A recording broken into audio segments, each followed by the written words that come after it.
Podcast with your hosts, Steve Dangle, Adam Wilde, and Jesse Blake. Let's go! You know, I know the Stanley Cup Final should be the lead story, but they're not going to be the lead story today, guys. No, why not? The lead story today, the most important story in hockey, is Duncan Keith going to be an Edmonton Oiler. That is the key. And we've had a friend of the show, Mark Spector, now weigh in on it with his article. And I wanted to quickly just update you on where we're at with this, because I think watching Oilers fans lose their minds over this. Oilers fans, Adam? I'm losing my mind. I'm loving this. Plural? Oiler Archaeology is, if you are not following him, it's awesome. It's hilarious because he's trying to tweet this into not happening. And I got news for you. It's happening. That's not how it works. Yeah. Get your Duncan Keith jersey now because it's happening. It's happening. So Mark Spector, and this is just the Sportsnet tweet, which Mark does not write, by the way, but introducing his article. A trade for Duncan Keith, should the Oilers choose to make it, would be a gamble. But it would also be about more than statistics. What about the intangibles? Helping all the things that analytics can't track. Now, this is what I have argued, right? This is why I think it could potentially work, but it doesn't carry the same weight because this has been the argument for almost every Edmonton Oilers transaction since about 2005. Like this team, every trade is, well, don't know how good at hockey they are, but they care. Yeah, well, I think about the Andrew Ference signing. Remember, he had it was like, wow, that's a lot of money for Andrew Ference, but he works out a lot. Works out a lot. He's got a kick-ass vine. Does he? Is that what he had? He was the king of NHL Vine. Really? Andrew Ference? Yes. Andrew Ference had a wonderful Vine. New editing and everything. Like, he made a few where I was like, this is legitimately impressive, Andrew Ference. That's wonderful. I have a question about Duncan Keith. Okay, so hit me. What's a trade that Edmonton makes for Keith, and you're like, oh, okay, that works. I don't hate this. It's good that they have him on their blue line now. What is that considerations trade look like? in a third team? Ryan Nugent-Hopkins, Darnell Nurse, Mikko Koskinen. Half retained. Wow. No. Yeah. I just want to see all the blood vessels pop out in Alberta. I honestly, man, because there's a path problem to a reasonable trade here, where you don't give up a whole bunch and you get Duncan Keith. There always is. Would you acquire David Clarkson? No. Okay. Well, what if it's Nathan Horton? Oh, okay. Like, there's always a path forward. Mm-hmm. Always. Yeah. The problem with not trading a roster player is the cap. So the logical solution is what? One of James Neal or Mikko Koskinen has to be involved in the deal. Probably James Neal. Let's be honest. Koskinen can at least give you some NHL service at this point in his career. I know. I see the face you're giving me. I see the face. I didn't say it's a great deal. I didn't say he'd be a great goalie for you. But there's glimmers. There's little glimmers. James Neal, the further he got into his career, it's like, all right, we will just make him a goal suck. We'll shove him right in the blue paint, and he'll do it. And he did it well for like 2 months, and then it's just gone. It's gone. So maybe you think you're going to lose Caleb Jones anyway. So it's like James Neal, Caleb Jones. Why are you going to lose Caleb Jones anyway? Expansion draft. I don't know. That's without looking at Edmonton's roster. I don't actually know. Can't they trade Caleb Jones for something more valuable? Well, Adam, yes. So listen, you're asking me to make a trade that I would never make. So right. I'm struggling. Right. I'm really struggling with it, man. Let me read this justification, because that's what it is. And I say this lovingly with Mark Spector in mind, because he's a lot of fun whenever he comes on. But this particular paragraph got me, and I want to know what you guys think. The difference is, for Keith, his minutes and on-ice responsibilities would decrease in Edmonton, an important distinction. Correct. And the areas that improve with age, leadership, teaching ability, helping younger players, would be a great part of his game. Correct. So here's the question from me. Those three intangibles, leadership, teaching ability, helping younger players, sounds like an assistant coach, doesn't it? You need it on the roster, too. You need it on the roster. I mean, the Leafs have that with Jason Spezza and with Wayne Simmons. And they did it, and it cost them a first-round pick for Patrick Marleau.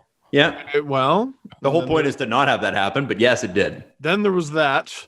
No, I'm still not off based on the justification. I'm not off the Duncan Keith wagon yet.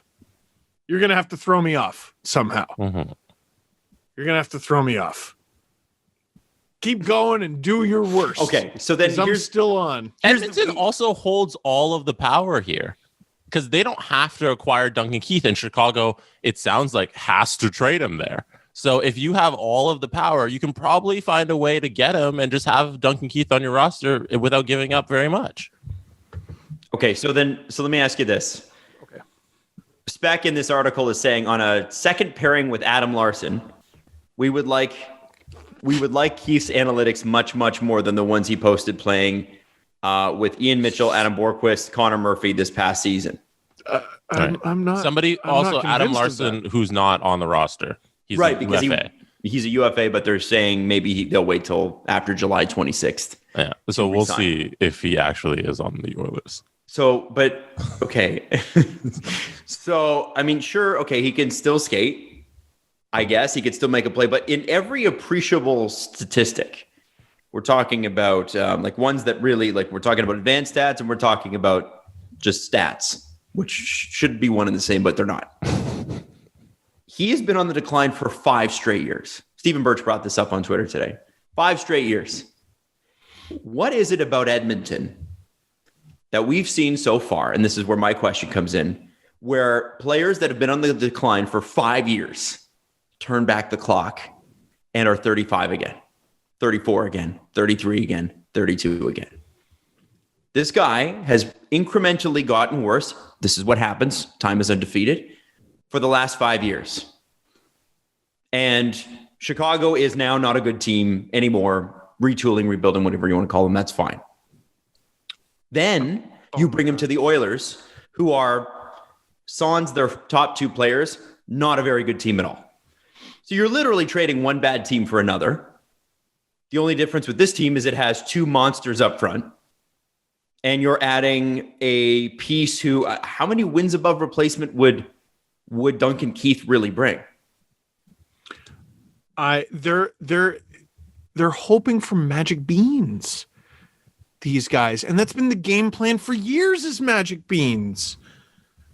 The only reason they've gotten anywhere is the payoff of those magic beans. Leon Draisaitl was magic beans. It's the 3rd overall pick, is magic beans. Connor McDavid, the 1st overall pick. It's a lottery. It's spinning beans in a spinny thing, and out comes the 1st overall pick. Magic beans. Is this guy good anymore? No. But what about magic beans? Everything about their strategy is magic beans. And they tried something that wasn't magic beans. They said, you know what? We're going to trade away some magic beans for Andreas Athanasiou. Oh. And they saw 9 games of not magic beans, and they said, we should have stuck with the beans.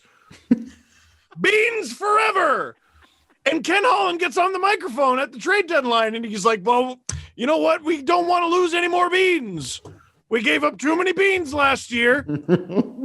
And competing for the Stanley Cup involves trading away too many beans. The Oilers are just beans. Oh, that's rich coming from a Leaf fan. I know a shitty team when I see one. Don't I? No one can objectively argue with you that the Oilers are a good team without Draisaitl and McDavid. I just need John Mulaney to rush in the room real quick. And guys, you're both terrible hockey teams. Dude, it's all about magic beans with these guys. Now, Edmonton, though, at very least has an identity. I don't know if it's an identity. It's a guy. It's a thing. It's two guys. They get offense, right? They like to think they can score goals. Mm-hmm. They can score goals. They play a young, juniorish style and sometimes have to rely on goaltending. What are the Chicago Blackhawks? What in the world are they besides under investigation? What is the team? They're Seriously, a mess. What is the team? Because I'm looking at them right now. Their highest paid defenseman, should they trade Duncan Keith, is Calvin DeHaan. Hey, Adam, high five. Miss him. Wanted him. You know what? I like Calvin DeHaan, the guy. I really do. And I haven't seen a ton of them because the Blackhawks have not really been worth watching for a long time. Connor Murphy's number 2. Riley Stillman's in there. Ian Mitchell. Wyatt Kalynuk. And listen, it's bleak. Real who's who there. Right. Who's who? Now, Do you want to know how they fared last season defensively? And Yes. why, by default, Keith is going to enter a new team and his numbers are going to improve just by default? Because last season, the Hawks ranked 23rd in rush chances against, 29th in goals against, and Chicago finished the season with an expected goals against average of 3.04, and that's only behind the Sabres and Canucks, who were worse. So they were last in most defensive metrics. That's according to Sport Logic. Now the Oilers, I would actually, I like the Oilers defense in comparison, right? Like there's some upside there. They're not terrible. They're not terrible, and the ones that struggle on occasion are young. That's not a terrible place to be. That's okay. That's okay. You can be bad if you're young. Bad and old you don't want. You don't want bad and old. There's nowhere to go from there. There's nowhere to go from there except worse. And some are arguing that's Duncan Keith. Jesse, you asked a question. How the hell do you get this deal done? Mm-hmm. Now, we talked about double retention, right? Mm-hmm. There's something there. Yeah, it sounds kind of hot. Does sound kind of hot. You want to get double retention? I well, now I don't like it anymore. I'm gonna throw out two names. Brent Seabrook and Andrew Shaw.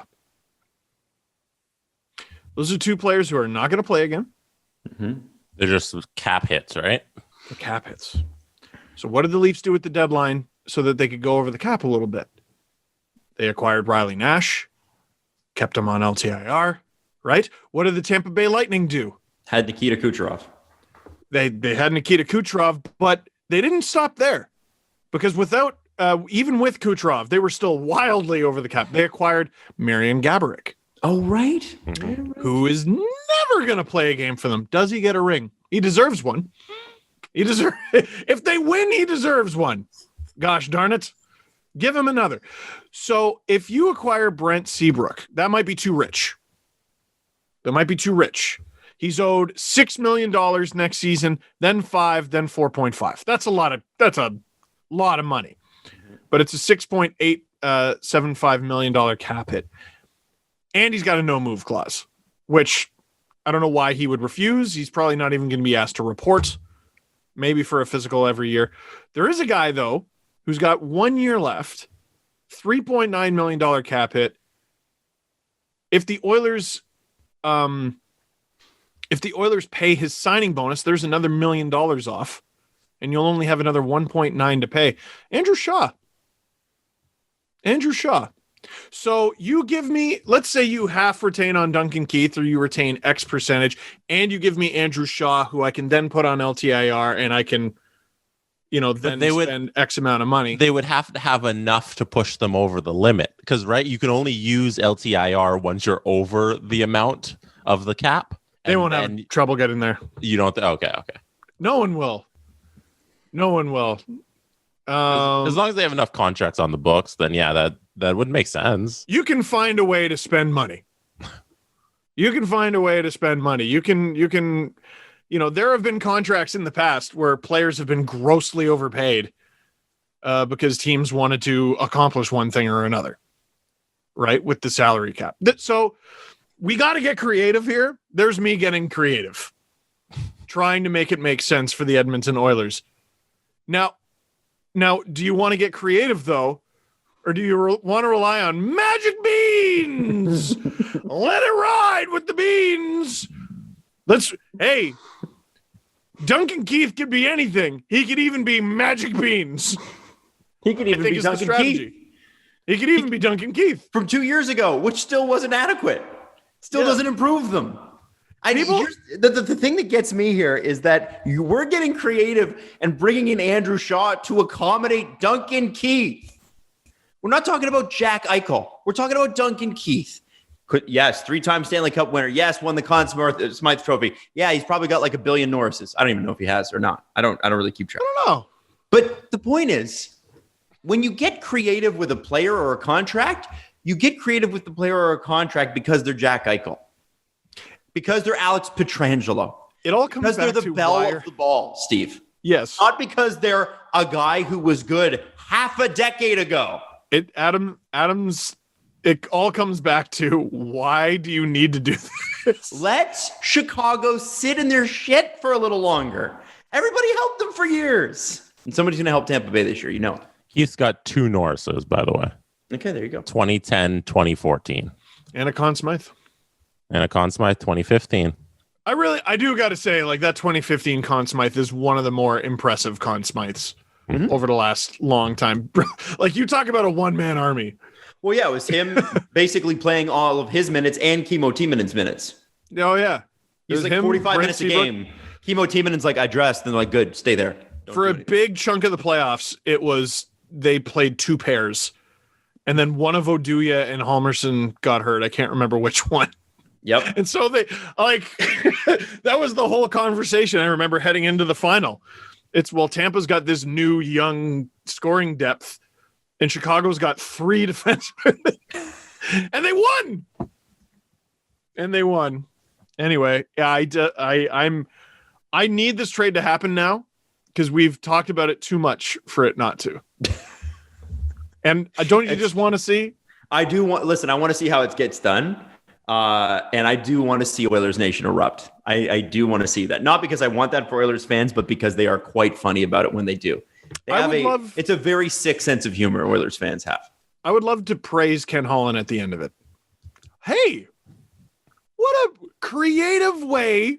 What a creative, forward-thinking way of doing things. Jesse? Yes. What do you think the chances are that Steve is praising Ken Holland at the end of this?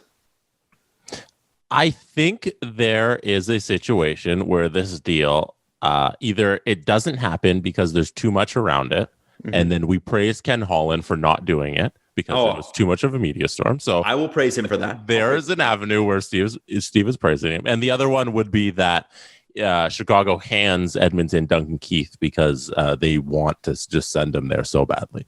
And then we would praise Ken Holland. But those are the only 2 scenarios. Other than that, every other avenue is just chaos. So I don't know. Also, Duncan Keith averaged 31 minutes during his Conn Smythe playoff run. 31 minutes per game, 21 points in 23 games. Unbelievable. Do you have the other defenseman up? I can pull it up if you give me a moment. Yeah, because that was and like that's with overtime and everything. Basically, every overtime game, I was like, well, surely the Blackhawks are losing. You can't do this. There's no way you can do this all the way to a cup, and they did it. It was truly, truly wild the way they did it. Here's me dancing. I'm waiting for Jesse to look it up. Yeah. Time on ice per 60 minutes. Duncan Keith had 31. Next up was 26 for Seabrook. Hjalmarsson had 26. Johnny Oduya had 24. Taves 20. Kane 20. Saad 20. When do we get into another defenseman? Never. You're not.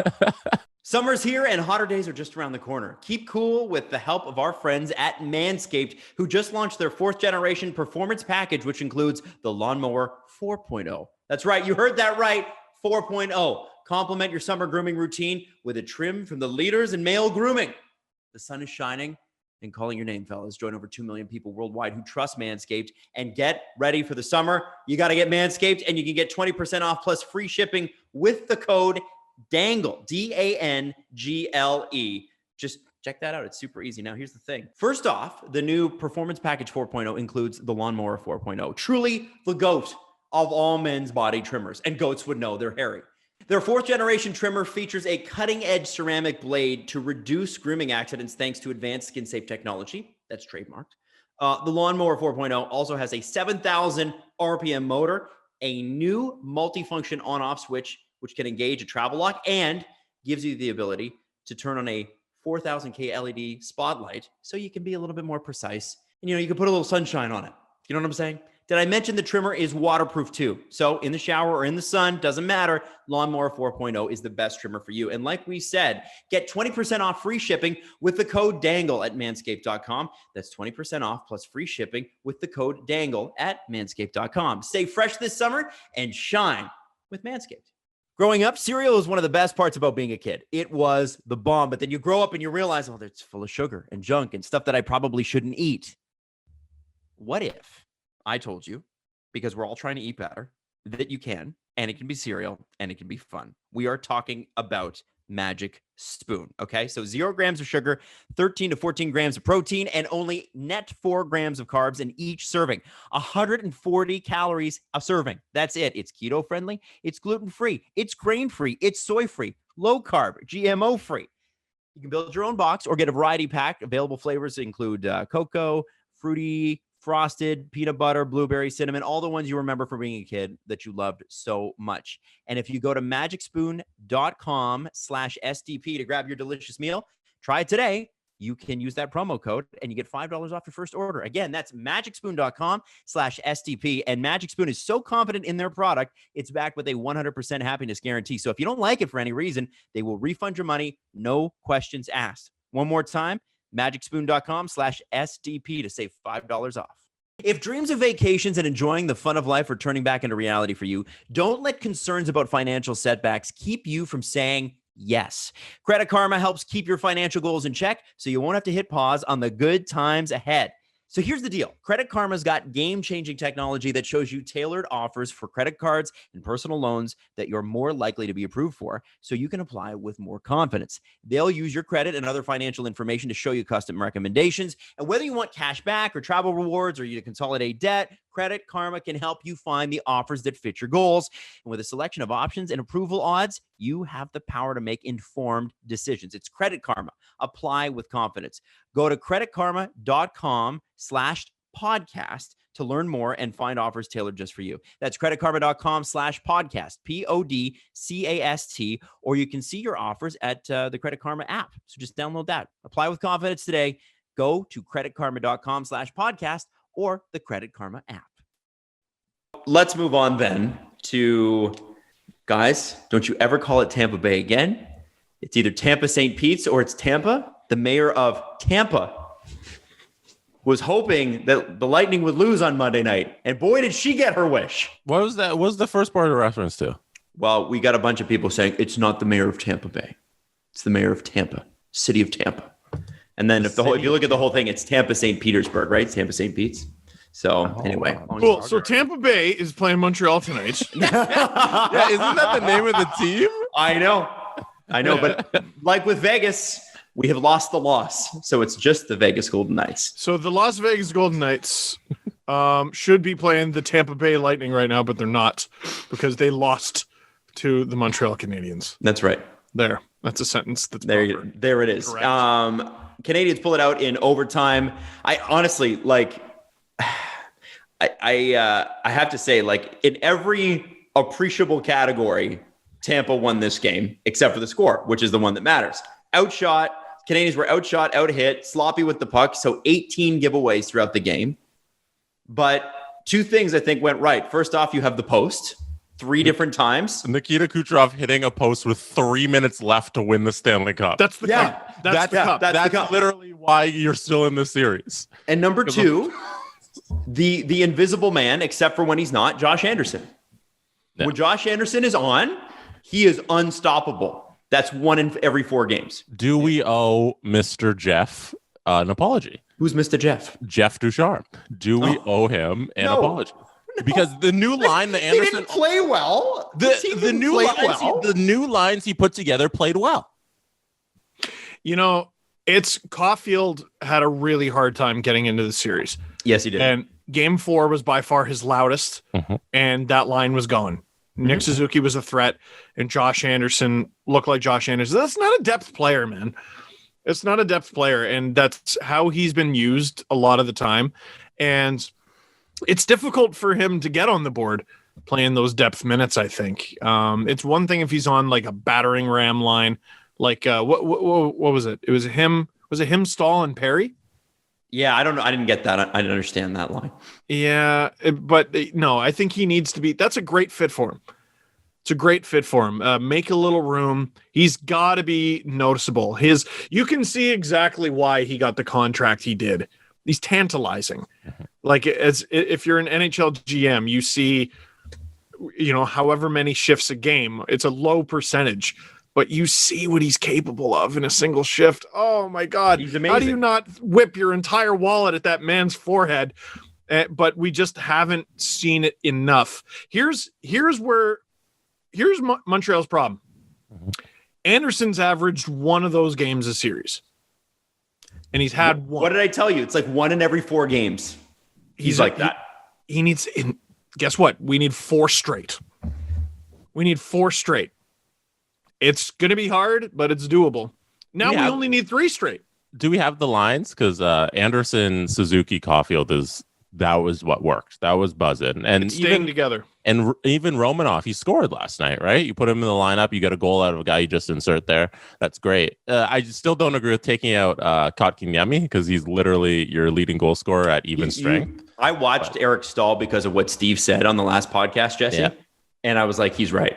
Not that I doubted you, but it was like, what does he do? What exactly do you do here besides win a few faceoffs? It was the veteran thing, and I think that's a shame. You take out the young kid and you leave in the veteran because you want the veteran in the lineup at the end of the season. And on that line, hang on one sec, Steve. On that line, Alex Romanoff plays his 3rd game, scores a goal. His professional goal in 151 games between the KHL and the NHL. But no Gustafsson every time. Yeah, well, he made the right change. So here's the lines from Arpon Basu. It sounds like there's no changes. Toffoli, Deneau, Gallagher. I like it. Anderson, Suzuki, Caulfield. I like it. Byron, Evans, Lehkonen. That is a fast, annoying, perfectly built 3rd line. I like it. Armia, Stahl, Perry. You're so close. You got 1. You're so close.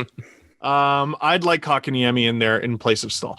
You have Sherratt, Weber, Edmondson, Petrie, and Romanov, Kulak. Kulak, by the way, figured it out. And real quick, the extra line is Tatar, Kotkaniemi, Frolik, which may honestly be better than their 4th line, with the exception of Frolik. That's a better line than some NHL's like 3rd lines. Like, why not Tatar, Kotkaniemi, Armia?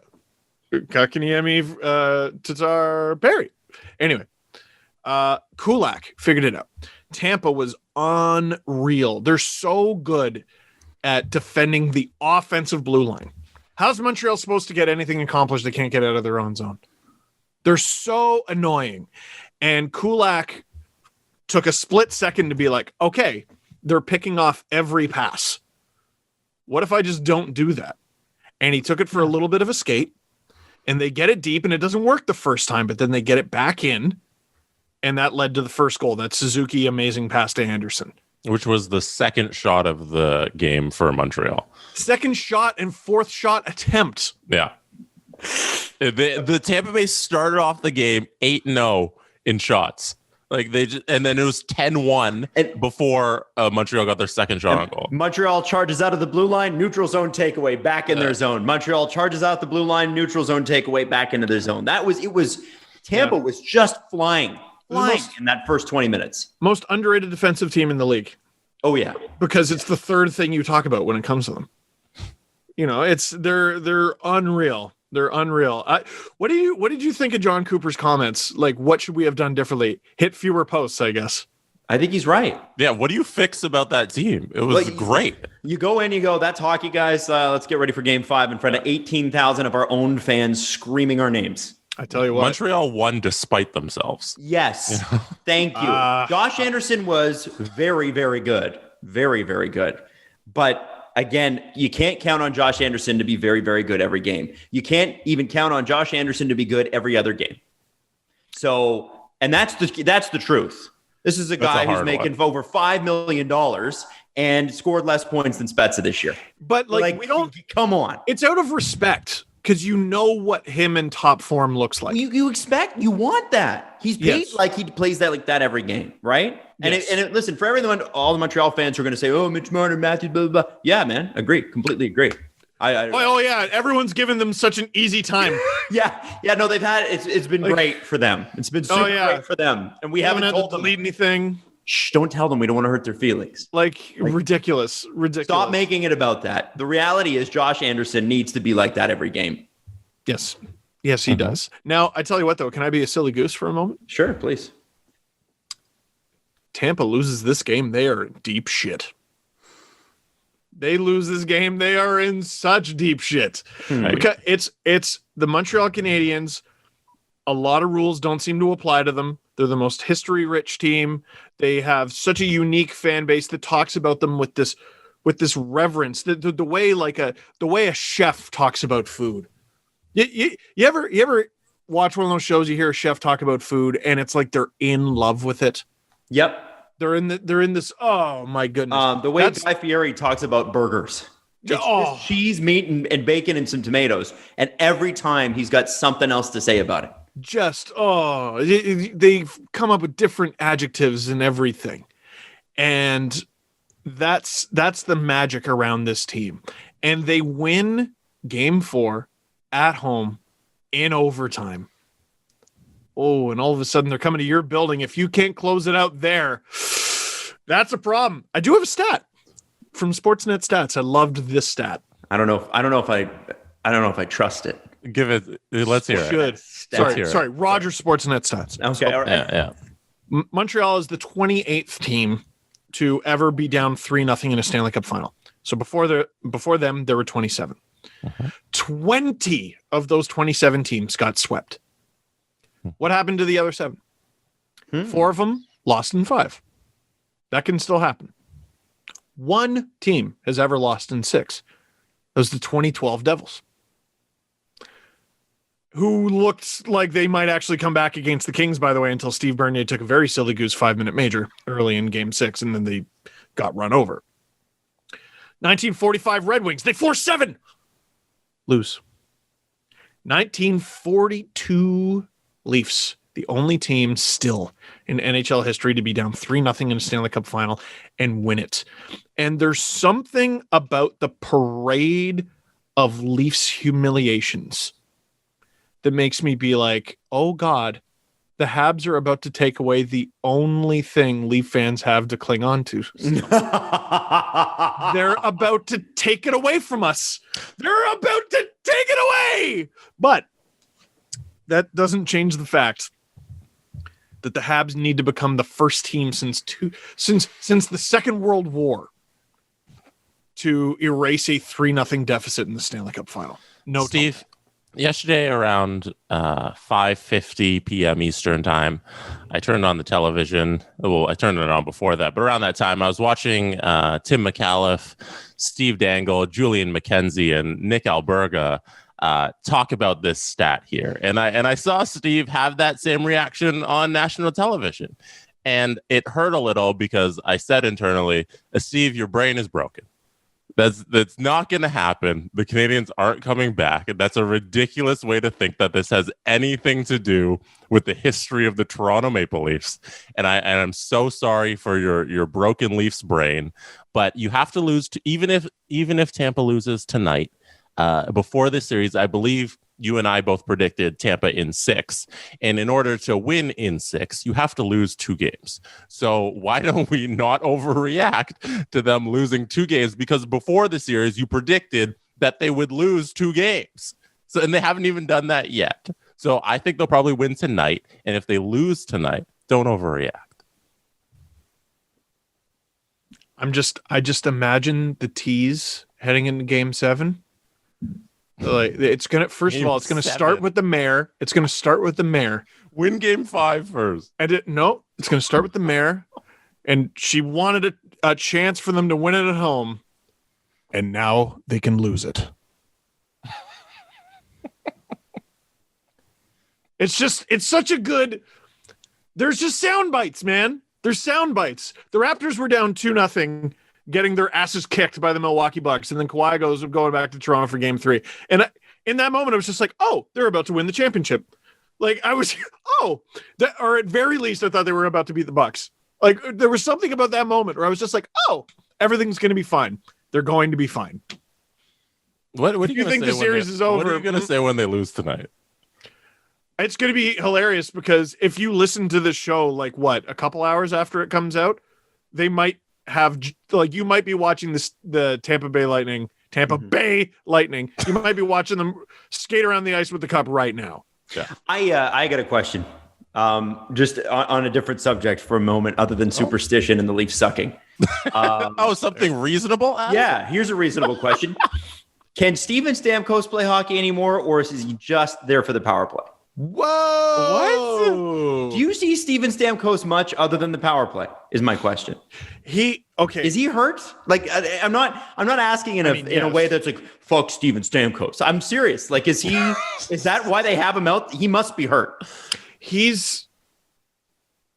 I don't know if this is a weird way of putting it. I mean, he still obviously got it and his shot as a weapon, but like he almost doesn't like fit the Lightning. Does that make sense? Well, he doesn't play like them. That's why I wanted to talk about it, because what I think is interesting, they have to make a move this offseason, right? Oh, stop it. No way. When I saw him play, my question is, for the $9 million he takes up, are the Lightning 5-on-5 that hurt by Stamkos not being there? I said Lightning 5-on-5. He played 38 games this year. I haven't been on the lookout for bad Steven Stamkos play, so I haven't really noticed it. No, I want you to be on the lookout for any Steven Stamkos play. So here's where Adam, I love me some Stammer, but here's where Adam has a bit of a point. First of all, this dude has 18 points in 22 games. That's so funny. I know. He's almost point a game. I know. But how many of those are not on the power play? I am often surprised by how often I'm watching the game and I go, "Oh, Steven Stamkos." You know what I mean? I like far more often. Yanni Gourde is impossible to not notice. Every year, I just write a verbal love letter to Yanni Gourde. I would kill to have him on my team. Mm-hmm. And Kucherov, when he's out there, the fourth line immediately has a very fourth line feel to it. The way they just bang and crash and everything. But there's something about when Stamkos is on the ice. It's just, there he is. Yep. Do you want the even his strength points numbers? are wild. Yeah, I do. I actually do, because I intentionally did not do any research on this. So I have Steven Stamkos even strength this playoffs. He has 22 games, 3 goals, 3 assists, 26 shots. That compares to, on the power play, 5 goals, 7 assists. That's 12 points, 17 shots. A little different. That's an interesting 6 versus 12. He doubles the amount of points he has on the power play as opposed to. And I'm not saying he's not an effective player or a useful player. In fact, I would love a guy who could score that much on the power play on the Toronto Maple Leafs. Yeah, I know. Wouldn't you? Wouldn't that be great? But then you look at the majority of the game is played 5-on-5, but he scores. But the majority of the game is played 5-on-5. But my question is not whether Steven Stamkos has been a useful or valuable part of this Tampa Bay Lightning team. It's not that. Mm-hmm. People will take it as that, but that's not it. We know that the Lightning are they're 3 good periods away from making a trade within 48 hours of winning the cup. We know that, right? We know that win the cup, announce the Tyler Johnson trade. But Tyler Johnson's not going to be enough. They are going to have to shed more salary. You can find really good assets and a lot of takers for a guy like Steven Stamkos. He's the captain. He's Mr. Tampa Bay. I get all that. But this team, its core is Braden Point, Nikita Kucherov, Andrei Vasilevsky, and Victor Hedman, and probably Sergachev moving his way into that. Beyond those 5 guys, you have to look at potentially moving everybody else. So here's what's very interesting about that, Adam. That's a very fair point. It is a very fair point. I'm going to get lit the fuck up for it, though. Get ready. It's an interesting conversation starter. So let's look at their forwards. Let's look at everyone who makes above league min. Patrick Maroon. Oh, we'll just deal Patrick Maroon. Oh, wait. He's got a modified no trade clause, and also he only makes $900,000. Okay. Alex Killorn. Oh, wait a sec. Sorry, he's got a modified no trade clause. Okay, we're going to deal Anthony Cirelli. Well, no, that's silly. Why would we do that? He's 23. Silly Relly. So we're going to trade Tyler Johnson. Oh, God, he's got a modified no trade clause. Jeez. Okay. Well, then I guess we're going to have to trade Yanni Gord. Oh, crying out loud. He's got a no trade clause. Okay. Well, then we're going to have to trade Andre Palat. Oh, I missed his modified no trade clause. I'm sorry. Braden Point. This is where we pause for laughter. Then Steven Stamkos. Oh, my God. He's got a full no move. Well, surely we don't have to trade Nikita Kucherov. Oh, well, we couldn't. Anyway, he's got a full no move. Well, okay. Jeez. Let's look to defense. Victor Hedman. I really don't want to trade him, but good news is I don't have to. He's got a full no move clause. Well, gee, okay. We already got Victor Hedman on the left. We're gonna have to make a sacrifice. Ryan McDonough. Oh God, sorry. He's got a full no trade clause as well. Holy shit. They have an unbelievable amount of these, and also on there, and I think everyone would agree, deserving, is Andrei Vasilevsky. Full no move. They have 1, 2, 3, 4, 5, 6, 7, 8, 9, 10. Either no moves, no trades, or modified no trades. The Killorn one and the Tyler Johnson one are thankfully only 16 team lists. So you have half the league to trade them to.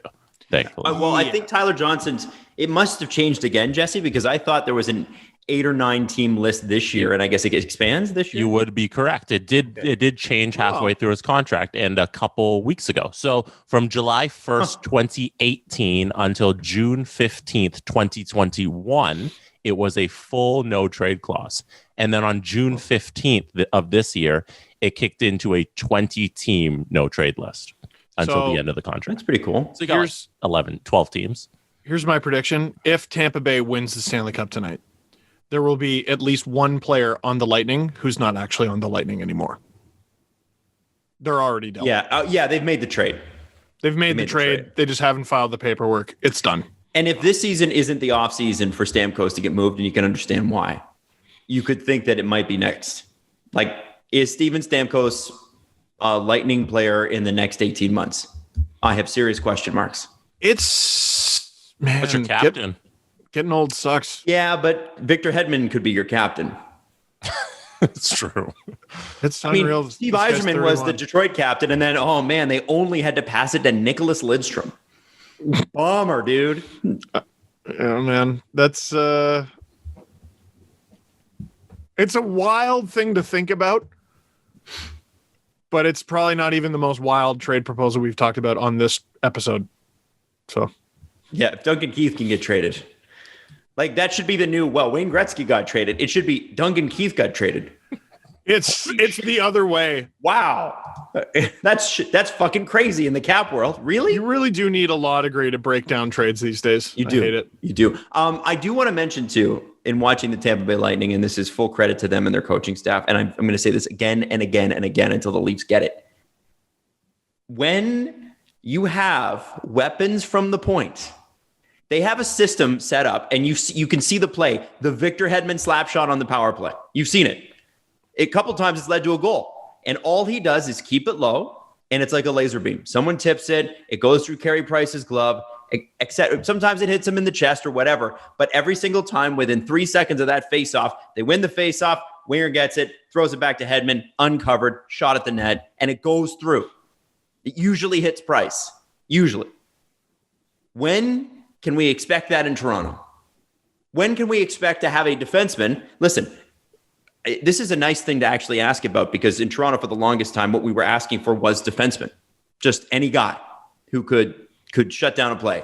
Can we get now? Yeah, since we're moving up in the world, can we get now a guy who can play defense, play a little bit of offense, shoot from the point of the power play? Can we do that?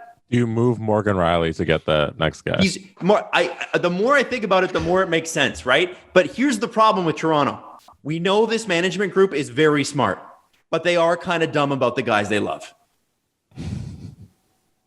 Like you saw, and I saw Morgan Rielly with Cody Ceci for an entire season, and they defended that. Cody Ceci went on to have a great year in Pittsburgh because they put him in a role that works for Cody Ceci. So there was an interesting debate. Wanted to call itself a Stanley Cup contender with Cody Ceci and Morgan Rielly as their top defensive pair. That's what the Leafs tried to sell you on. And they sold me down the river on it. I'm mad, okay? They tried to sell you on that. Don't let them do that again. Big move on defense this offseason, please. Also follow their actions and not what they say. Right. Yes, of course. Their actions, the whole COVID bubble year, whatever you want to call it, it was Bradley Cooper on the phone in The Hangover going, guys, we effed up. Yep. It was. They lost to David Ayres, who saved the Leafs. Literally the savior of the Leafs, losing that game. Because the next day, trade deadline, awful quiet. Awful quiet. They don't do anything. It allowed them to get Bogosian the next year, because surely he would have joined the team that year, which was the plan, and been like, oh, these guys are terrible. Now he might, he was good. He might actually come back. They brought in a high school student to try to motivate the team in the bubble. Like it was all very bad. If we are moving on here, because I will relate this back. Okay. Paul McFarland is now joining the Seattle Kraken's coaching staff. He's joining Dave Haxtell. So Haxtell used to be an assistant coach for the Leafs. I think they were assistants together. They were under Babcock and Keith. Okay, so McFarland did the power play. Mm-hmm. Haxtell did the penalty kill. So they worked very close together. McFarland, we were excited about in Leafland because he came from Florida, and they had a top 5 power play. They were assassins. They were great. He comes in, they start hot, and then fall into the toilet. And then this year, Paul McFarland. By the way, can I just throw this out there? He left before the end of last season. He did. It was very odd. I don't know if he was in the bubble, but he committed to leave whenever the season was done. It was very confusing. Anyway, Manny Malhotra joins, and Paul McFarland, you look like a bum because look how good our power play is, and then it falls in the toilet again. And at what point is it not the coach? Oh, it's clearly not the coach. At what point? Clearly not the coach. Is it not the coaching? And the only pushback I got about that was, why can't it be both? Well, surely it could be. But this is now, I believe, the third guy to run the power play. Randy Hiller, Paul McFarland, and now Manny Malhotra. And there could be a different guy next year. Mm-hmm. Freaking score, for the love of God. And like the no slap shots thing, like, do we all think Morgan Rielly can't? I don't know. I'm pretty sure he can. Do we all think TJ Brody can't? I'm pretty sure he can. Do we all think Jake Muzzin? Well, we saw him. We know he can. We know he can. Sandin, I'm pretty sure he can. I'm pretty sure NHL players know how to take a slap shot. But I have a hard time. It's very confusing because different players, different personnel, different coaches, same result. But it almost seems like a team mandate. We don't take slap shots on the power play. Mm-hmm. We don't take point slap shots on the power play, I should say. Well, except for Tyson Barrie. No, Adam, those were muffins. Learn the difference, please. Those were... He would do the full NHL 99 wind up to the, behind his head, and then it's off a knee, 4 feet wide. It was brutal. It was fucking brutal. You guys know that. You remember that. That was close, said Cody. Yeah. I still, thank God the Leafs won that game against the Blue Jackets after that shit. Remember Cody Ceci shot wide and scored? It's the worst shot. Oh yeah, I forgot about that. Woo! God, it's good to be a Leaf fan. Oh my God. Honestly, that tragedy. shot in overtime game 4 against the Blue Jackets, I think might be the worst shot I've ever seen in an NHL game. The only thing that comes close is Craig Smith with an empty net against the Leafs when he was still with the Preds. The puck was like in the blue paint, and he shot it on the backhand. The goal light, goal horn goes off and everything, but he actually scooped it straight up and into the stands. It's maybe the most unforgivable miss in NHL history, but that CC shot was up Can there. you do a classic Dangits that includes that one? That one and Patrick Steffen missing the open net with Dallas and then Edmonton really scoring? should. Like classic Dangits, man. I think we did, Stefan. Okay. I'd have to look it up. Did you do Merrick Malik doing the penalty shot? Because, wow, it's big, fat, big, tall defenseman can't score. It's crazy. Woo! The hand up to the arena. Yeah. Oh, yeah. Yeah. For the rest of time. We did. Our most viewed one is leaving Patrick Waugh in for 9 goals against Detroit. It's still that story today. Can you imagine? Oh, like what a Price, delicious, that whole podcast. We could do a whole episode on that. Carey Price, the Habs letting him stay in net for 9 goals and then just calmly walking to Dom Ducharme. Or no, Jeff Molson walking past Dom Ducharme to Jeff Molson behind the bench.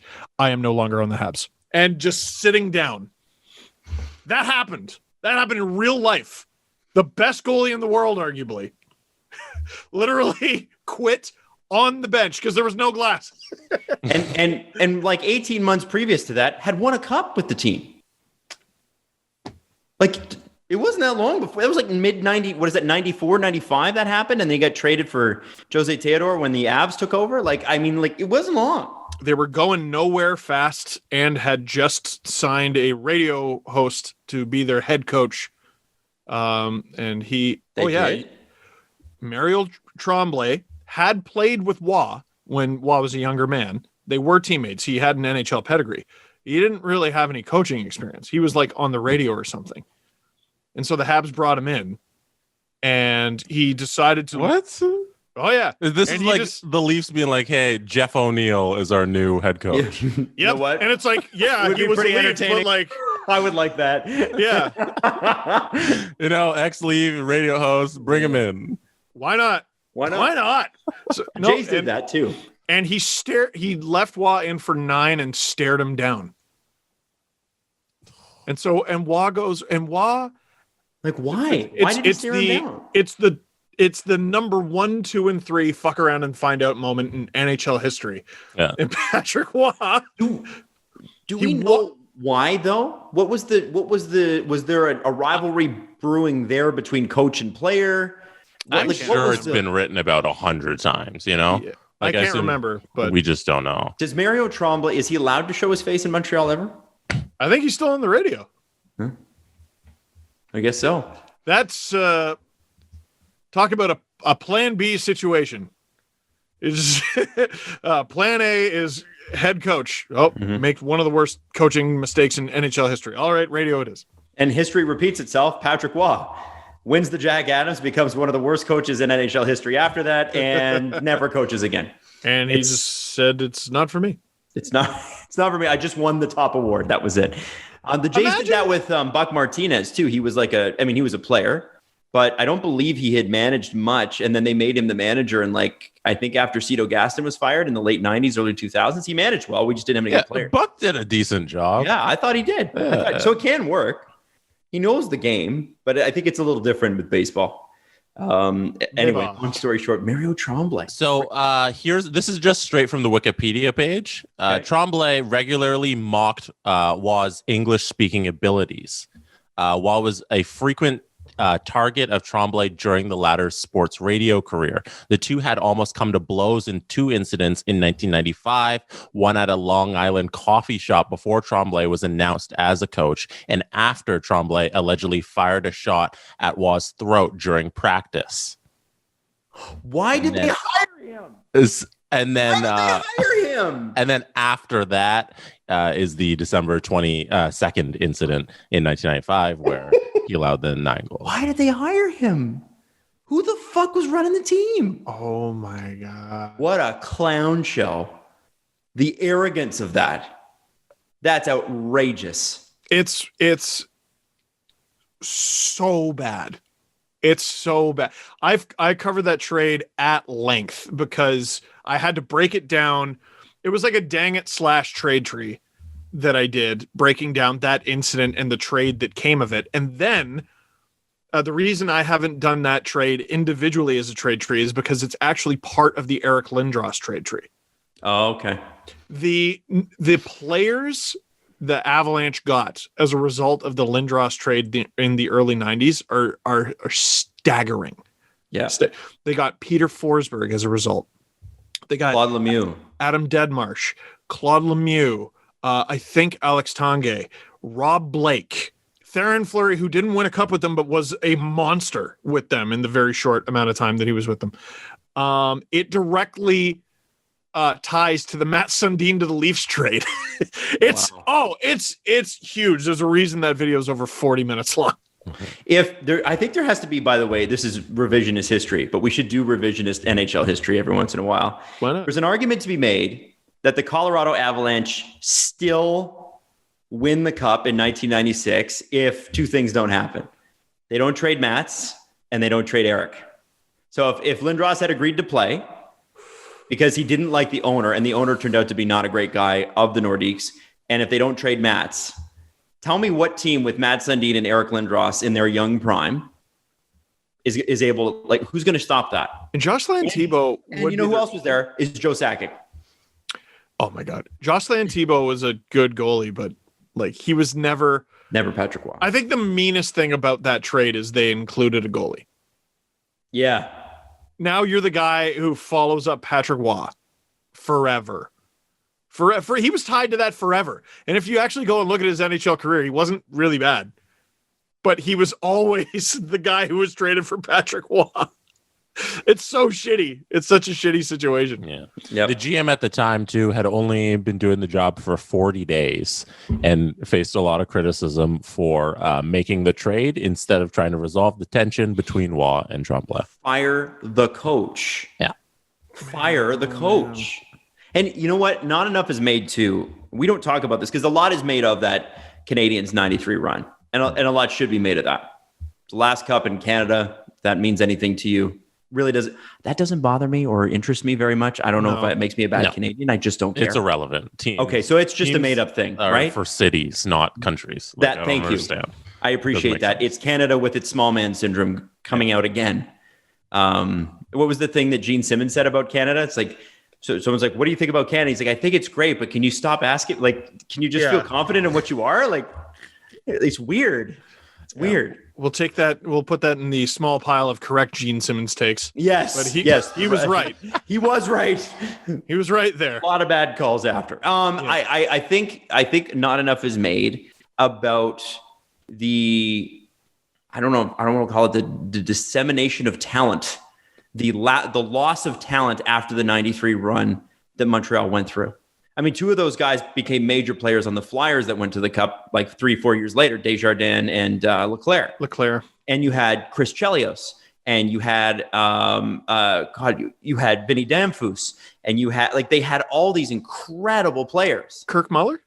I think Kirk Muller was a Leaf at that point, maybe, or did he come? No, he became a Leaf later. Kirk Muller. I don't remember. Yeah, he definitely won the Cup there.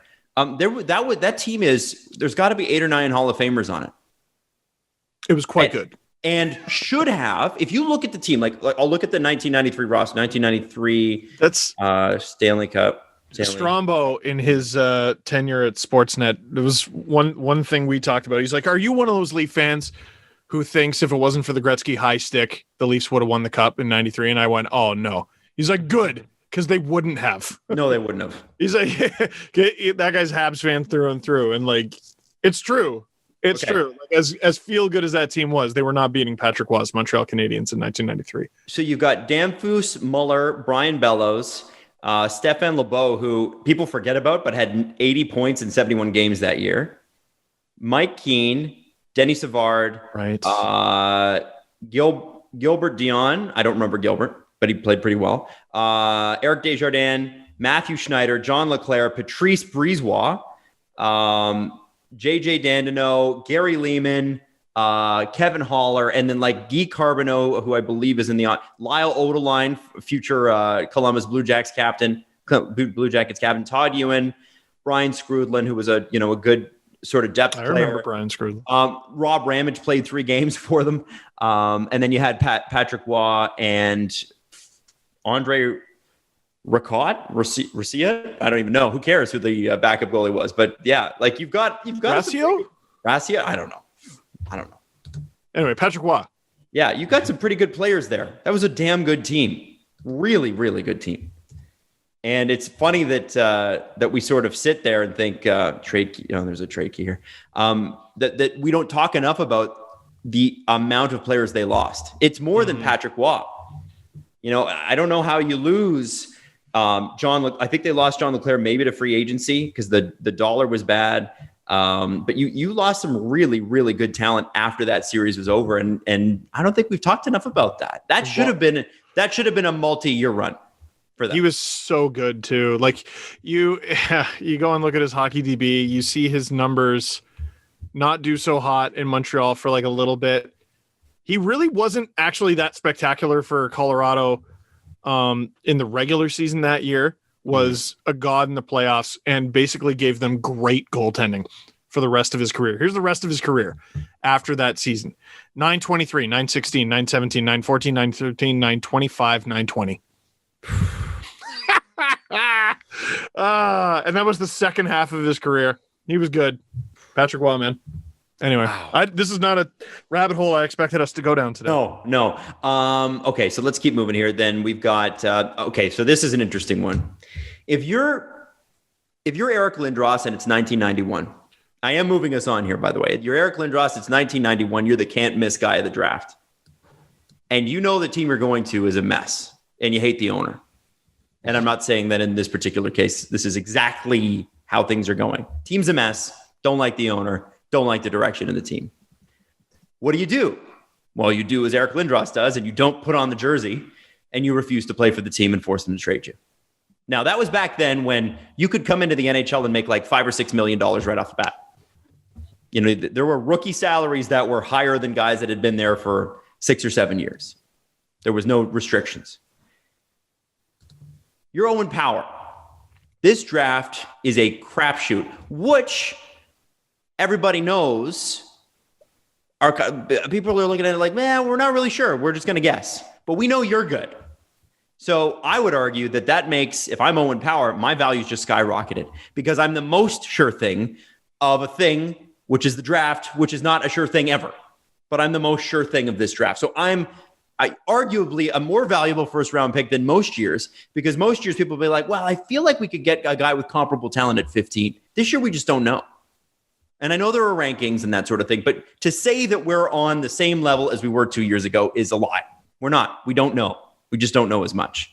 And Owen Power has said he is staying at Michigan, where he currently plays, for at least the next 2 years. Do you want me to read the quote? Please do. It doesn't say he's staying.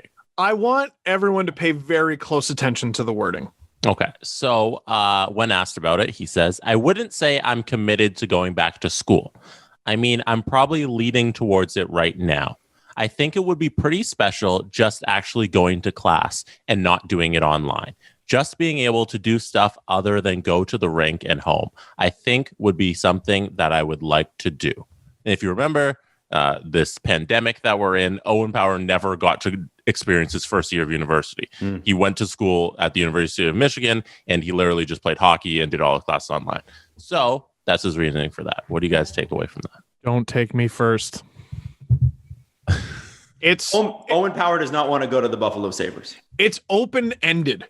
right? So this is why the distinction of he doesn't actually say it is important here. Jesse, can you just read the first little bit one more time?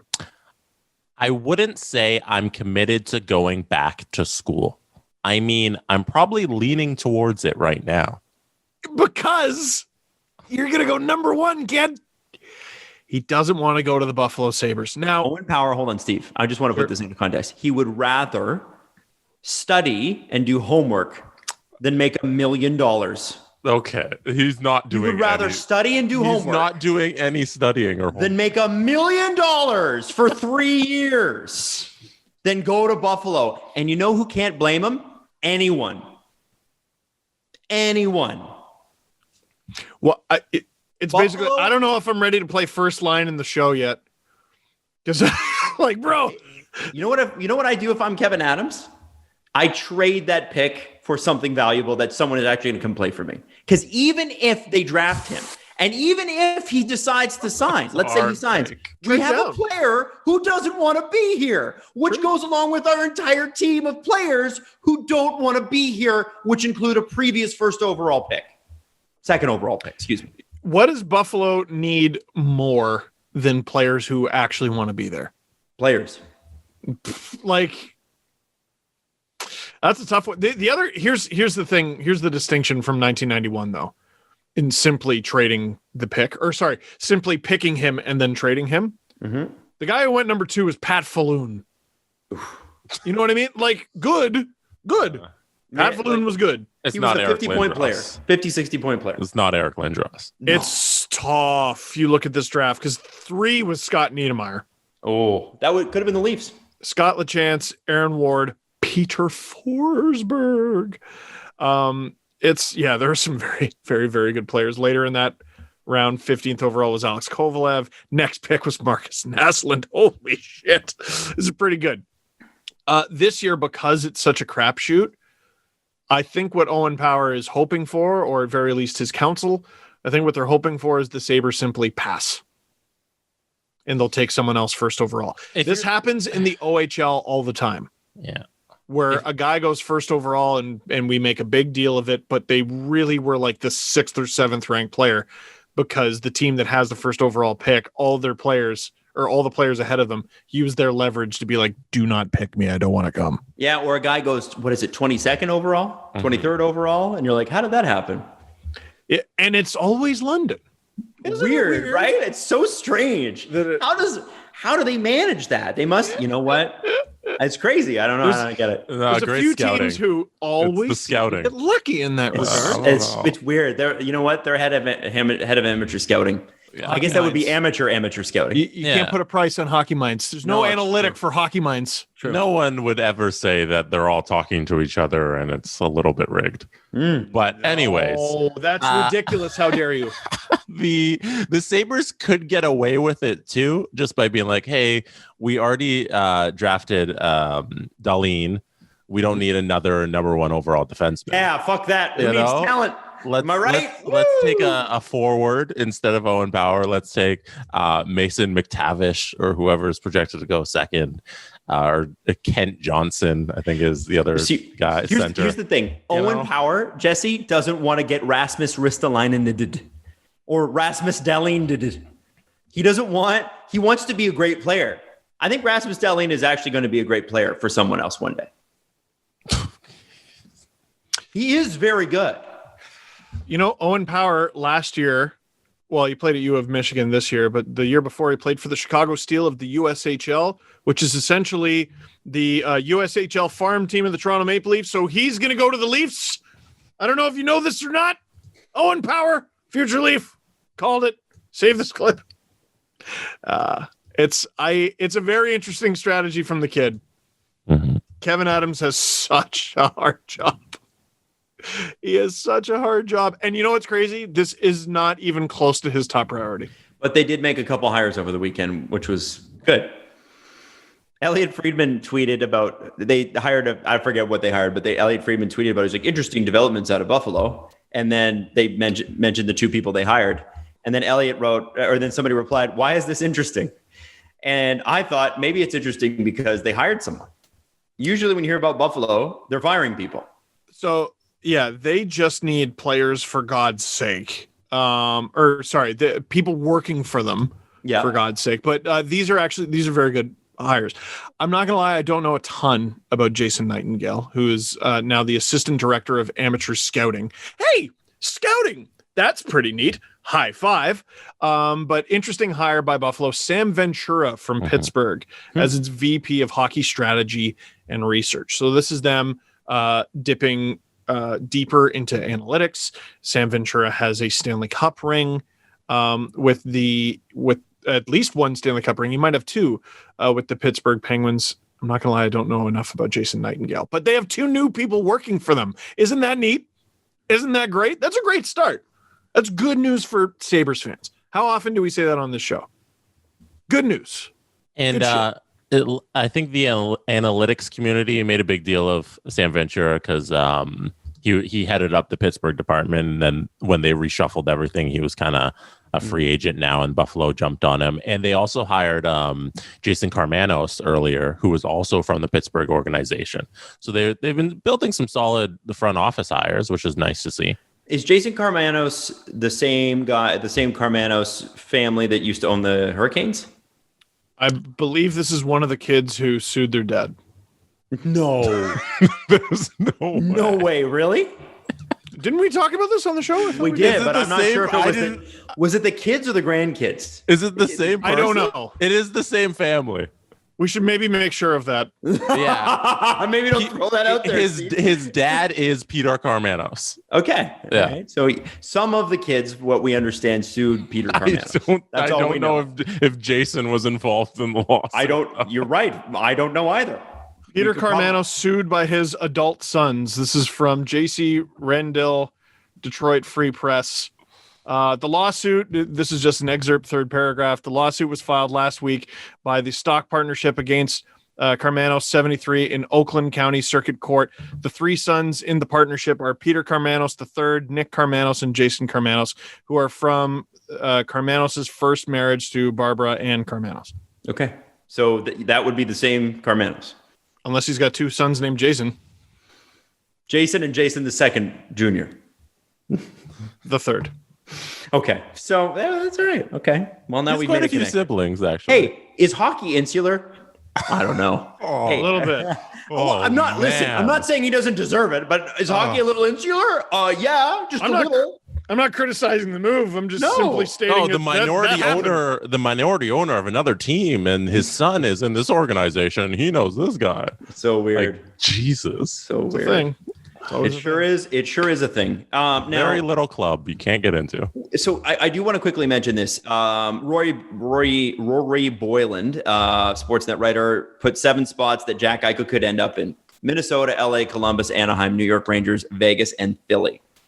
Doesn't have to be one of those picks. But gentlemen, I wanted to ask you, Jack Eichel and the Sabres closing in on getting that neck issue resolved, or at least coming together on what's the treatment solution going to be. When he does get traded, who's your pick? One team. What's Tampa. that? Tampa. Okay. Tampa. For Stamkos. Straight up. Let's go. No. Who's your actual pick? Here, give me the 7 again. It doesn't have to be one of these 7. Yes, it does. Let's hear it. Okay. Yeah. Minnesota, Los Angeles, Columbus, Anaheim, the New York Rangers, Vegas, of course, and Philadelphia. I'm going to say LA, actually. You stole my pick. Oh, did I? Oh, no, you should both say why you think, though. That's interesting. I like that you both picked that. They've been making an ungodly amount of noise. They have. For a while now, and they keep popping up in everything, and I keep going, the Kings? Really? And they seem like a bad team that was never really ready to be bad. Right? They were good for so long, and they're ready to make some noise again, and they've actually done a very good job of sort of stockpiling picks and prospects. Yep. They have some really young guys ready to get on their team, some guys who are 24 and under, 23 and under. Gabriel Velarde is 21. I'm just looking at their team. Quentin Byfield's sponsors this show. Alex Quentin Byfield, Michael Anderson, Tobias Bjornfoot. They got a new young goalie in Cal Peterson. they got all kinds of guys. Their picks, they got their own first for the next 3 years. They don't have their second this year, but they do have the Blues. They have their own third. They have the Leafs third. Forgot about that. They don't have their own fourth, but they have the Flames fourth. They have their own fifth, their own sixth. The only round they don't have a pick in is the seventh. Right? So they have the assets to get this done. I keep looking at Columbus, and I think they should really try to move heaven and earth to finally get a forever first line center there. But in absence of the necessary assets, I kind of think the Kings make more sense. Jesse. The Rangers are interesting because that's the name.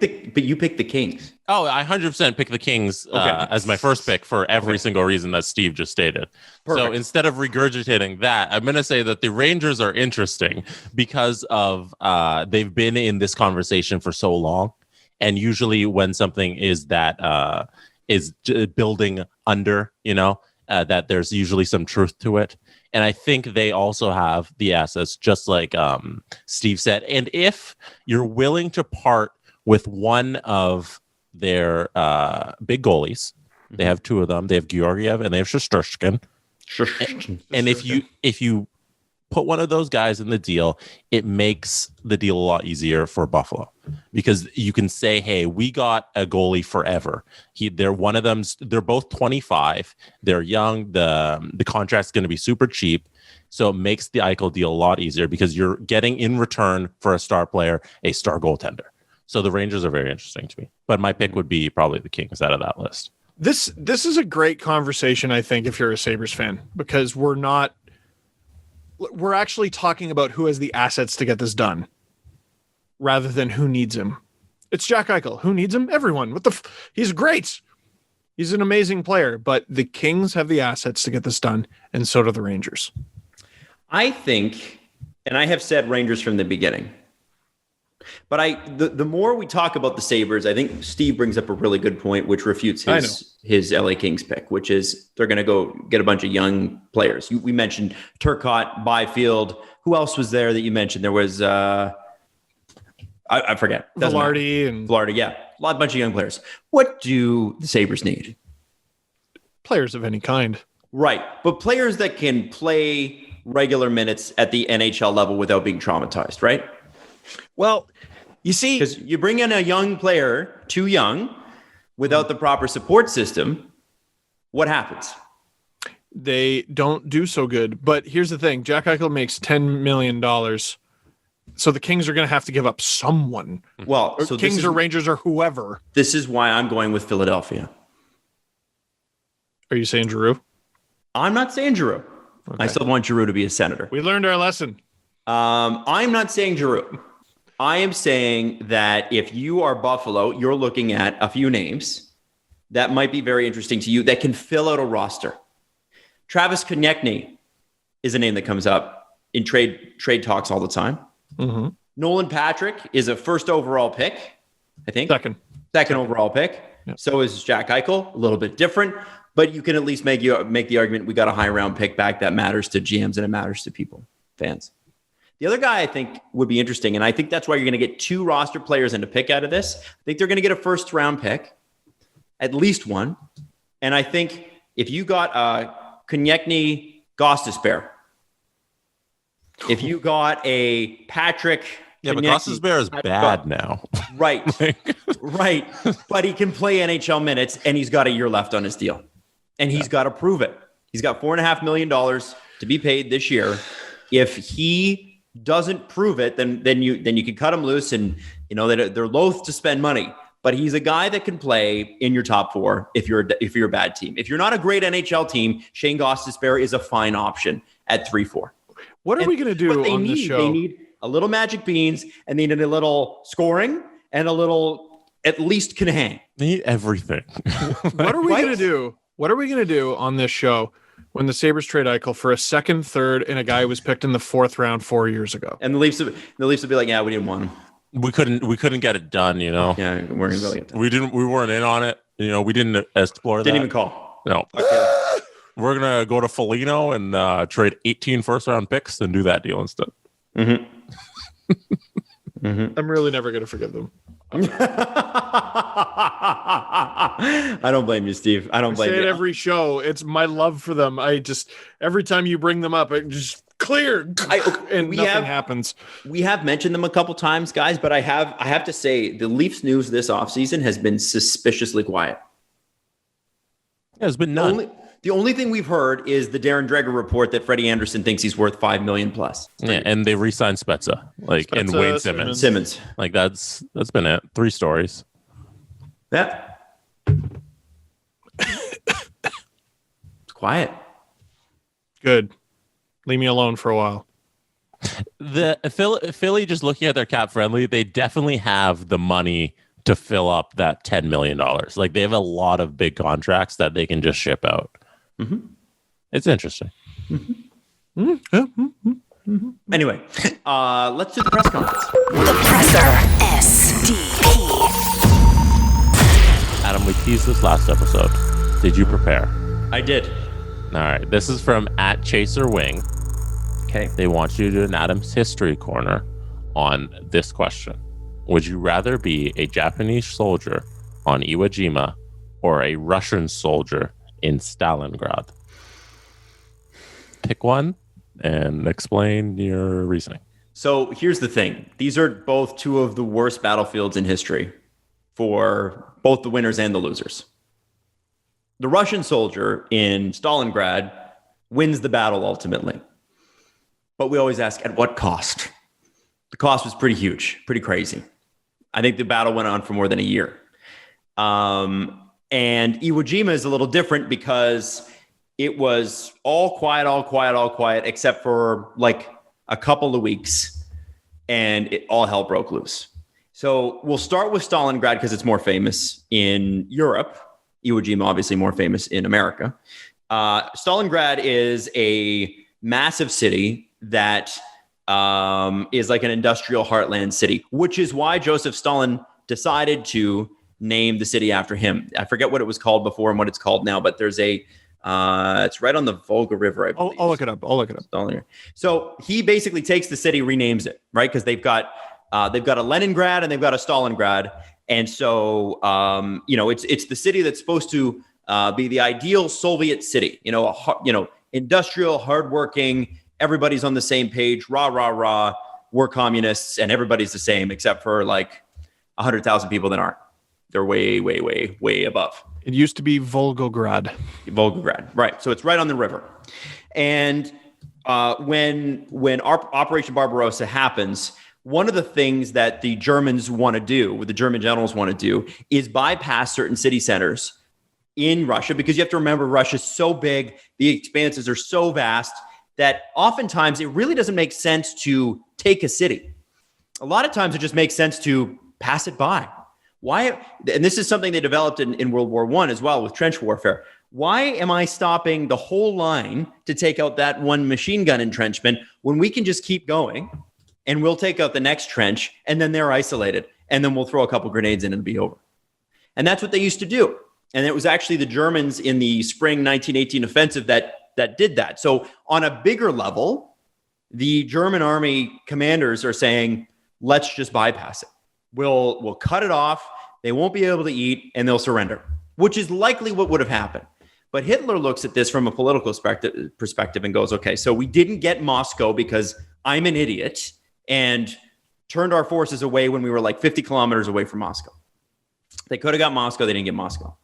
We need something that looks like a political victory because we know we can't beat Russia and their resources once they get going. They know that if they keep pushing into Russia, they're going to get eaten up. And so what they do is they say, if we get a political victory that crushes the Russian spirit and the government is overthrown, then we win, which is exactly what happened in World War I. So they go, why don't we? So Hitler goes, no, you're going to take Stalingrad. You're not going to pass it by. You're going to take it. And you're going to take it by force and you're going to destroy it. You're going to level every building in there and you're going to show Stalin and his people they cannot stand up to us. And that's what they did. But then Stalin, being Stalin, said, well, we're not going to give that up. That's my city. If that city falls, we're toast. So he throws everything he has at that city. And it becomes a hinge point. And you have to remember that when the Germans attacked, it was the summertime, and they were able to, drive across dry Russian fronts and whatever. The Russians were burning everything as they retreated. But the Germans were moving very, very quickly, especially with the tank corps. And they get to this city and they start to go. And it goes, and they start to, get into the suburbs of the city. Because you imagine, right? Like any city you approach, it's house to house through the suburbs. Imagine a city like Toronto, which stretches from, really stretches from like Durham all the way down to Niagara. Like the city doesn't stop. So if you were to try to take a city like Toronto with technology like that at the time, you're literally going street to street to street. And this is a city of 1 million people. So it's about the size of Edmonton. It's huge. And as the winter sets in, it gets cold. And the thing is, and you could watch this. I think it's called Enemy at the Gates. There's a, yes. Is it? Yeah. With Jude Law, and he's a sniper during Stalingrad. And they say that that's a pretty good representation of how things were in terms of the equipment available. So there's a very famous scene at the beginning where they're crossing the Volga River. There are shells going off everywhere. You're with a pair. So it's me and Steve. They hand Steve a gun and they hand me the bullets. And they say, one of you is going to die. So pass the gun off when you die. And then the other guy's going to hold it. Which one of you would die? Both of us. Me. Both of me. So then here's the super fun part. And I say super fun and I mean not super fun. The Russians have a no step back policy, meaning that once you go that way, you're not allowed to take a single step backwards. And we're so serious about this because the Russian armies had been collapsing all over the front for a couple of months that the Russian political appointees to the army would sit behind a division as they were thrown at the front. And you remember, they're fighting men with machine guns, and they've got World War I caliber rifles. And we're talking a rifle where you put it on your arm, you shoot, and then you have to reload. Some of them had cartridges, some of them did not. So sometimes they're, what do they call it? It's a barrel load, basically. So you open it up, you put the bullet in, you close it. And then occasionally, sometimes they're 5-round cartridges that you stick in the bottom. Either way, they're not great. And so these Russian divisions get annihilated. And when they start to run, they are machine gunned down by their own people who are waiting for them in the back. So they're waiting far enough back that the Germans can't get them, but just enough that when the Russian soldiers come back, they're being shot at by their own people. There was General Zhukov is probably the best general in the entirety of World War II. He lost 83% of his soldiers. 83% of his soldiers. It's an insane. We find out more and more every year about how the Russian army was run at this time because a lot of that was locked down for many, many years. And it's just like the numbers, the viciousness of the fighting, and the fact that it's minus 40. And you're sitting in buildings that are crumbling and falling apart. There's snipers everywhere. And you basically have to find your own food.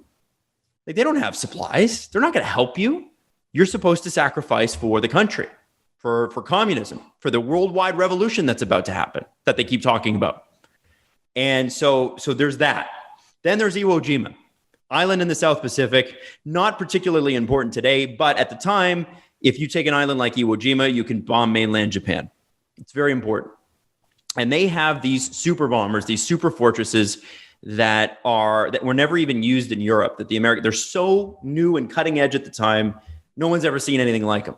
And they are enormous planes. But enormous planes take a lot of fuel, and you can't fit them all on an aircraft carrier. So if you can get a bunch of planes over to this particular island, you can basically bomb mainland Japan day in and day out. And you have to understand, from the American perspective, they wanted to crush the Japanese spirit before they had to invade. Because had they not had the atomic bomb, they would have had to invade. And a lot of the Japanese cities were made of wood thatched houses and things like that. So what the Americans decided was, we're going to drop incendiary bombs. And they did this in Germany too. And we're just going to light the city on fire. And, in Germany, they could make the argument, hey, we're bombing industrial centers. I think Frankfurt was one that, was it Frankfurt that was leveled? There's one city that's very famous. They just literally leveled it overnight. It just stopped existing. Munich? Munich might have been part of it. One of them was saved, and you actually can go now and see what Germany would have looked like pre-World War II, because the buildings were all original, because they just didn't bomb it, or they didn't get to it, or it wasn't important. In Japan, and Dan Carlin actually talks about this in his most recent string of episodes about the Japanese Empire, they have literally every person helping out with the war effort. So you've got families who have a little setup in their backyard, and this family's job is to make the screwdriver that helps build the plane. And they build it in their backyard. So there's not a concentrated industrial center. So what the Americans have to do is literally bomb the whole thing. And that means civilians. And that means it's not enough is talked about in terms of, it's never talked about in America, actually, but not enough is said about the unbridled cruelty on both sides in this particular case. But for the firebombing of Japanese cities, it's mind-boggling. So they want to take Iwo Jima to firebomb Japanese cities at a higher rate than they're already doing it. And what they do is they send in, if I'm not mistaken here, lightly armored Marine Corps guys. There's the Army, and then there's the Marines. And there's a bit of a tussle there about who, they've got a bit of an intra-service rivalry going on. The Marines are meant for lightning attacks. You go on shore, you surprise people, you take some positions, and then you turn it over to the Army because of the land thing. So they send I believe they sent the Marines in, and they were not prepared for what the Japanese had in store for them. The Japanese had spent years building a island-to-island defensive perimeter around Japan that had a lot of the things that you see in like Vietnam movies, tunnels and booby traps and explosives and guns that come out of the ground and shoot and then go back down. And they're made of concrete. So they'll come up, they'll shoot, and then they'll come back down. You'll never see them again. And it's so basically the American forces have to try to take this island. Now, they've cut off all food, so the Japanese can't have it. They don't have anything to eat. The Japanese culture at the time was one where you never surrendered, just like the Russians, except that in Japan, they say that the Japanese army in World War II had the highest morale of any country ever. And morale just doesn't just mean happiness. Morale means commitment to the cause. And it was so rare to get a Japanese soldier actually surrender that the Americans after a certain point, and the Australians as well in New Guinea, and the British in Burma, and they basically realized we're either going to have to kill each and every one of them, or they're going to commit suicide. It's one or the other. And it was considered honorable in defeat to commit suicide. Our North American westernized version of suicide has religious connotations. For them, it was religion, politics, all of this mixed into one. And Japan is a very fascinating culture, so there's no way I could possibly explain too much of it right now. But their thing was, we're going to die here. So if you want this island, you will have to kill each and every one of us.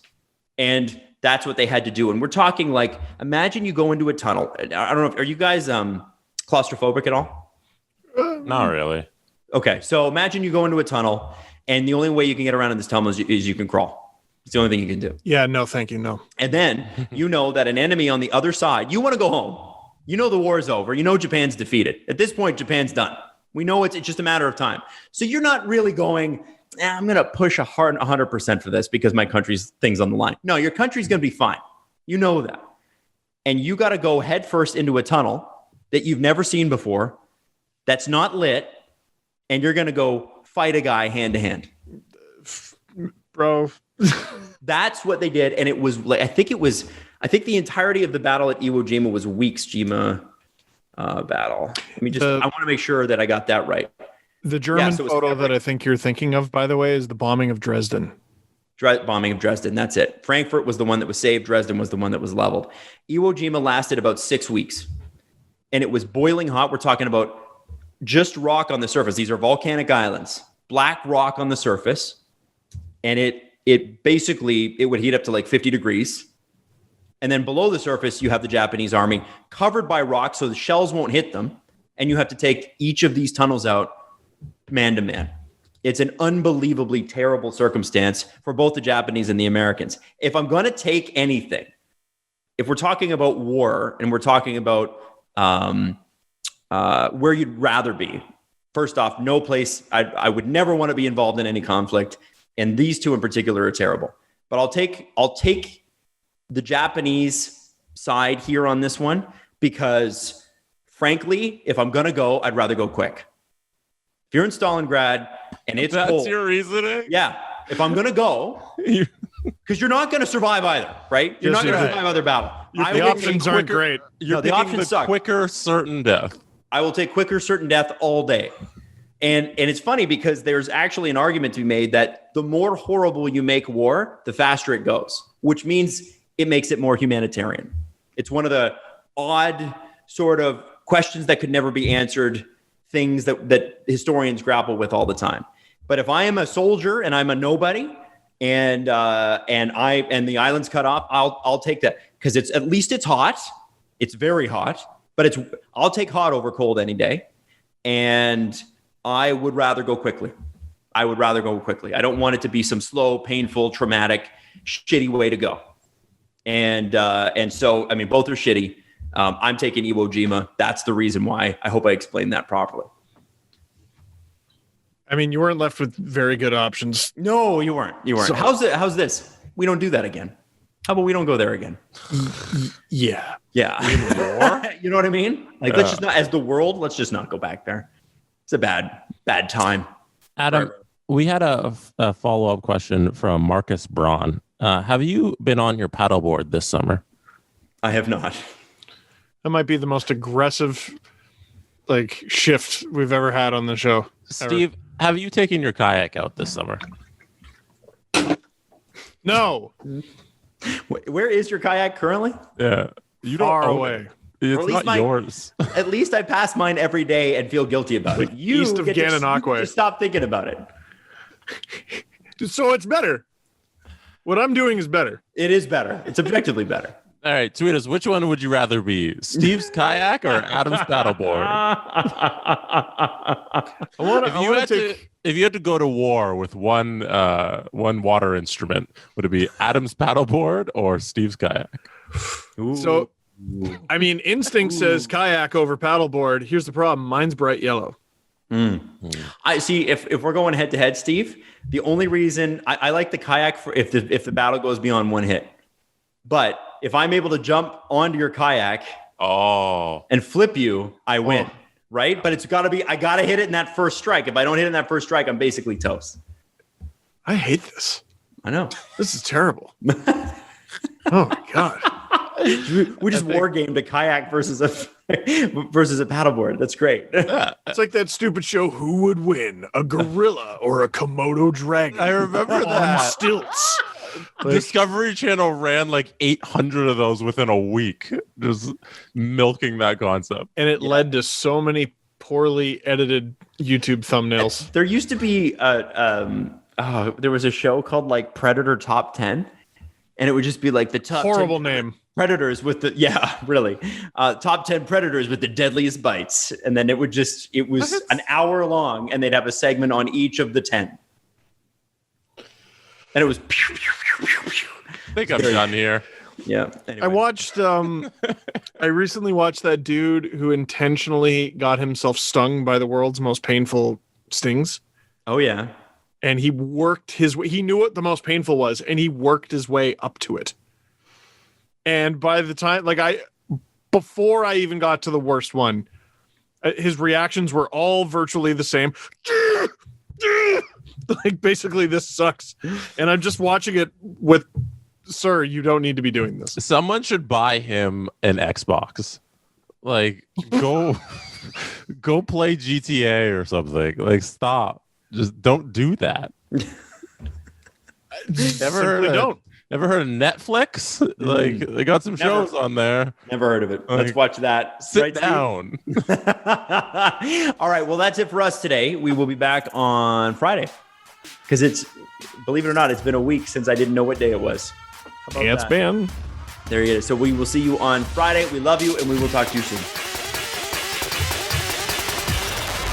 STP. the Steve Dangle Podcast. Follow the guys on Twitter at Steve_Dangle, at Adam WYLDE, and at Jesse Blake. Connection complete.